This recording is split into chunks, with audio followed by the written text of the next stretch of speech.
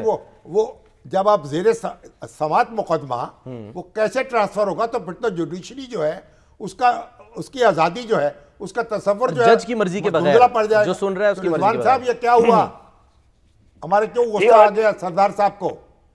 آج اسلام آباد high court میں جو مشال یوسف زئی کا توہین عدالت کا کیس تھا اس کی کاز لسٹ منسوخ ہوئی ہے, جس پر وکیل جو ہیں وہ عدالت میں پیش ہوئے اور عدالت نے برہمی کا اظہار کیا اور عدالت نے جو ہے ایڈوکیٹ جنرل اور جو ڈپٹی رجسٹرار جوڈیشل تھے ان کو عدالت میں طلب کر لیا اور ان سے یہ استفسار کیا کہ یہ کس وجہ سے آپ نے کیا ہے, جس پر ٹرانسفر ہو گیا ان سے پوچھے بغیر ٹرانسفر ہو گیا تھا, اور جس پہ انہوں نے برہمی کا اظہار کیا. اور ڈپٹی رجسٹرار نے بتایا کہ چیف جسٹس آفس جو ہے اس سے ہمیں ہدایات آئی تھی, جس کی روشنی میں ہم نے جو ہے وہ آج کی کاز لسٹ منسوخ کی تھی اور اب جو لارجر بینچ ہے وہ یہ کیس سماعت کرے گا.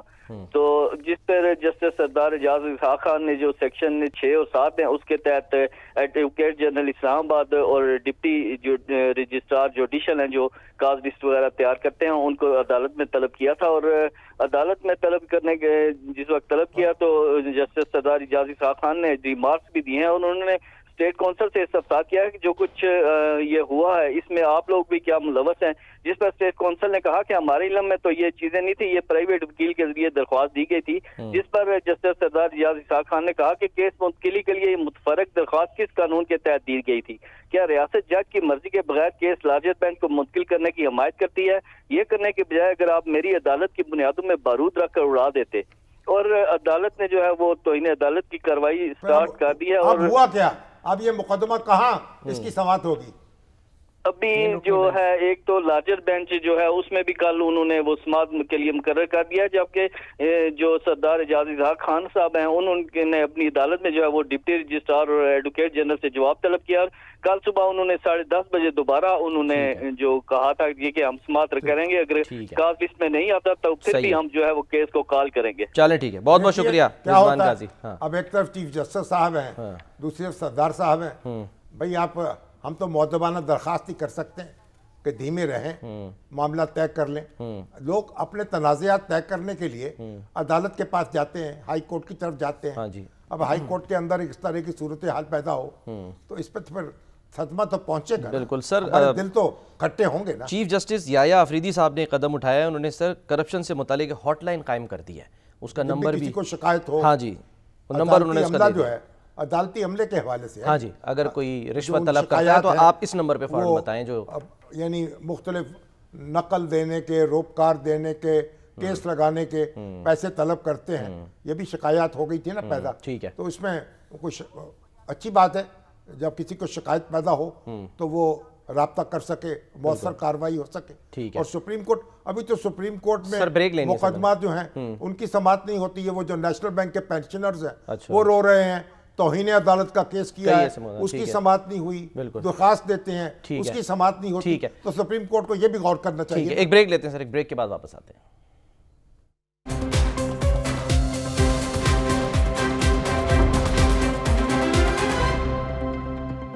پروگرام کا وقت ختم ہوتا ہے, ناظرین اپنا خیال رکھیے, اللہ حافظ.